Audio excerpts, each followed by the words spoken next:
In October 2021, I thought I was doing a routine ultrasound and a stress test on my heart. But a couple weeks later, after that ultrasound, my life completely changed when I got a call from a cardiologist. He told me if I didn't stop lifting heavy weights, that I could have a heart attack or even die.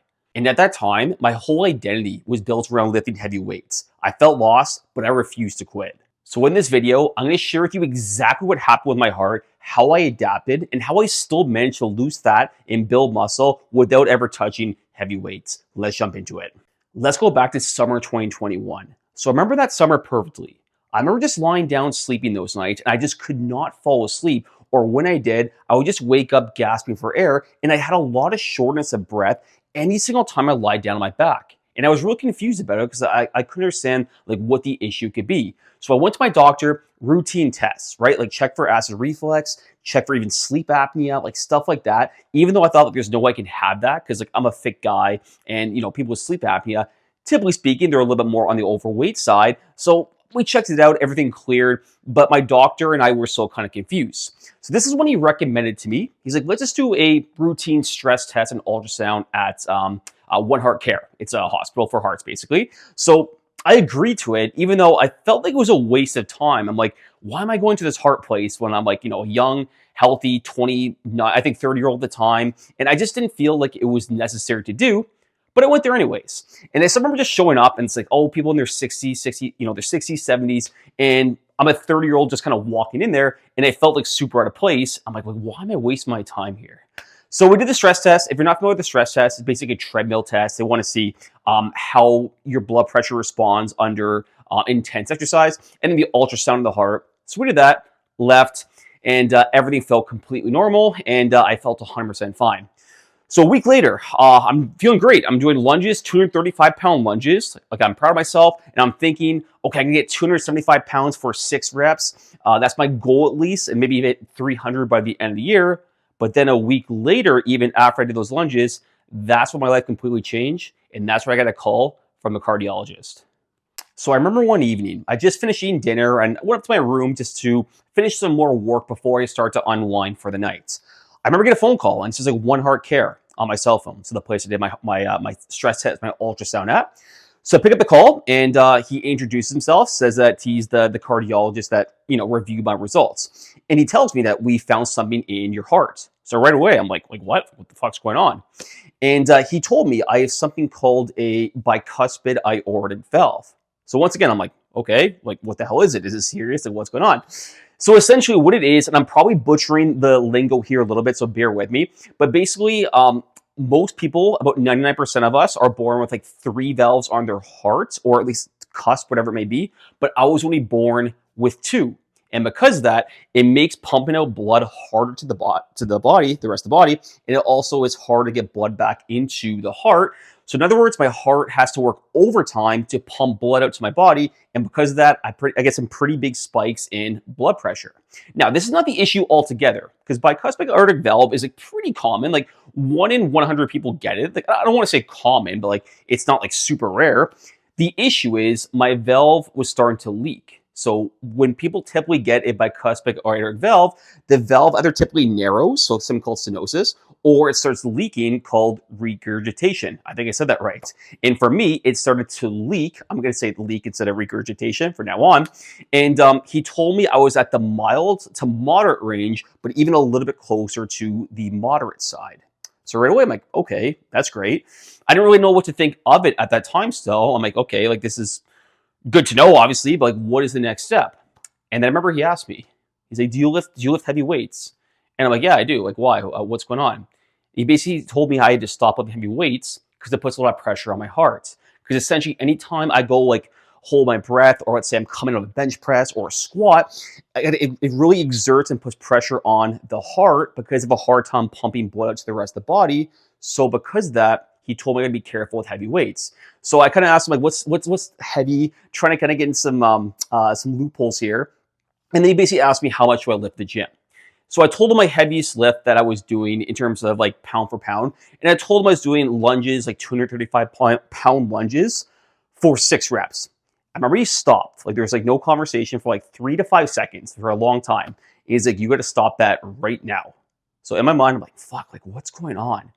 But I remember after hearing him told me I had to stop lifting heavy weights, I was just completely just shattered. Like that's my whole life. Think about 30 years of my training. Well, I didn't train when I was a baby, but like obviously just 30 years of my life, my whole identity and brand, even my business was strength training for fat loss.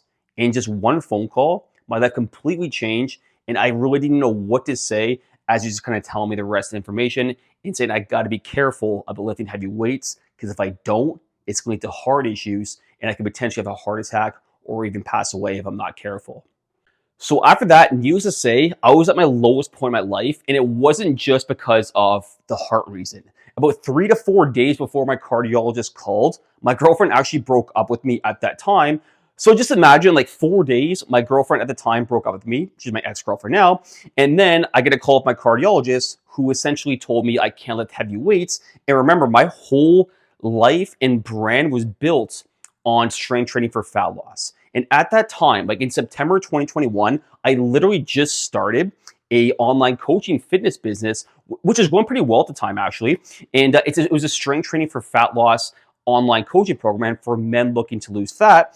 But now I couldn't really live up to that because I can't show on Instagram myself lifting heavy weights anymore. I can't live that brand. So I had to completely reinvent myself. And I did. There are actually a few main things that I did different that actually helped me build more muscle and lose more fat. And I'm going to share with you exactly what I did to help me get back on track and help me become a new man. The very first thing I did, and this is the obvious one, but I obviously lifted lighter weights with more reps. So to kind of really paint a picture for you, before what I used to do was I used to really kind of maximize in like a 5 to 8 rep range. So I lived there a lot, sometimes even lower. Like sometimes I do 1 RMs for like squats and deadlifts and exercises like that. So I used to live in that 5 to 8 rep range for the majority though. So what I had to do, of course, was lower the weight, and increase more reps. And this is where I typically hung out now, and I still am, in a 10 to 15 rep range. So lower weight, higher reps. And because that, it set the stage very well for the next 3 things I can discuss with you that got me actually better results. All right, so the second thing I did and still do is I add a pause at the end range. I'll explain what that means in 1 second. But before, what I used to do with my training is I used to just kind of go through the motions, like get the weight to point A to point B, whether it's like bouncing a squat or bouncing a bench press. I just try to move the weights basically as fast as I can because I was really just trying to focus on strength. And I didn't really care too much about the control of the movement. But here's a game changer for you, and this works so well for me and still does. You want to add a pause where it's hardest. So for example, bottom of a squat, top of a row, bottom of a bench press. Think of those, motions and movements where it's toughest at its end range. If you can add a pause there, I guarantee it's going to make your results so much better because anytime usually we're adding a pause, it's more in that length and stretch range. If we can control that without kind of bouncing it, this is where it's hardest, right? Like for example, in a chest press, if you fully extend, when you have dumbbells over your shoulder, there's really not a lot of tension right there, right? But if you're down here, now we got the weight, not to get too much into physics, but it's perpendicular to the shoulder, which creates the moment arm. In other words, it creates a lot of tension to the joint. If we hang out where it has the most tension to the shoulder and chest, we're gonna get some pretty good results, right?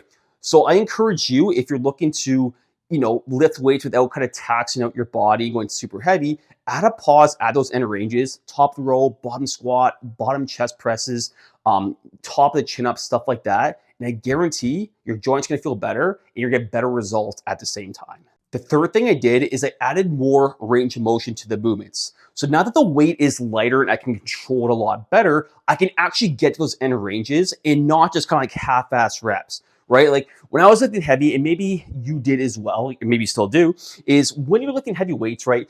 Sometimes it almost looks like half reps. You're really not getting towards that end range. I just talked about where the most tension is at the end range. So if you're only getting 75, 80% of that because you're going too heavy and you just can't move the weights there, well, it's probably going to affect your results, right? So for me, it was more like slow, control, get down to the bottom of the deadlift, get down to the bottom of the chest press, full range of motion, really stretch the tendons of the joints and the muscles, of course. And because of that, it just made everything so much better, more control, joints felt better, and I just got overall better results because I'm controlling end ranges with better range motion, and it's a perfect recipe. However, None of this could have happened if it wasn't for this final thing I talked about, because this gets overlooked so much. Okay, so the last thing I did, and most guys completely neglect this part of the training phase, is but I focus a lot more on recovery. So before I used to just like sleep like crap, like drinking late, sleep 6 hours, workout, or I just like kill my body in terms of like hit workouts and strength and just kind of like really crush my joints. But I made a shift like, okay, I know I can't maximize my strength and I can't do that anymore. So I got to focus on the recovery side of it because recovery is very real when it comes to building muscle, losing fat, even strength, et cetera, et cetera. So like, what can I do to recover better? So here's what I did. I walked a lot more. So before I used to like high intensity interval training. So I think like Tabata, sprinting, circuit training, stuff like that. I made that shift in terms, let me rephrase that. I made the shift from that to walking, which is an absolute game changer for me because it's easier on my body. And the second thing I did too, I just added in more mobility. So like 90-90 hip work, thread the needles. My body felt so much better after that because before I would just feel like heavy weights, walk arounds all tight. Now I just feel loose, better. My body feels better and I get better results because that. And even the mobility would actually help me with my range of motion, in which I previously talked about as well. So those are the four things: recovery. I added more control / range of motion. I added a pause at the end of those tough ranges and obviously lowered the weight, but I increased the reps relative to the 5 to 8. Now I do more of like a 10 to 15 rep range. So looking back, this forced me to train smarter, not harder. And ironically, I'm in the best shape of my life right now. And the reason why I want to make this video for you today is maybe you're going through something in your life yourself, whether it's something similar to me with like a health issue, maybe it's an injury, maybe just something in your life, like maybe you broke with your girlfriend, like whatever it is, and you just feel like it's so hard to get over that hurdle and get to the next step. I just want to share this with you today because I've been there so many times in my life, and my life is all about going against all odds and trying to get over the next hurdle because I've been overlooked, rejected so many different times. And I just want to share that if there is a hurdle in the way, for me, this is my heart hurdle, that you can get over it. And there's always a way forward as long as you put your mind to it.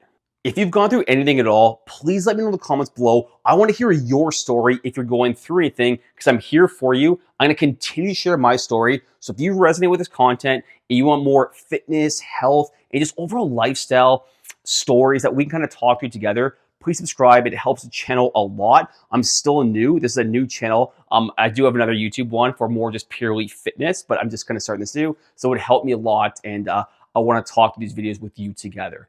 Thank you so much for watching to the end. I really appreciate it. We'll talk soon.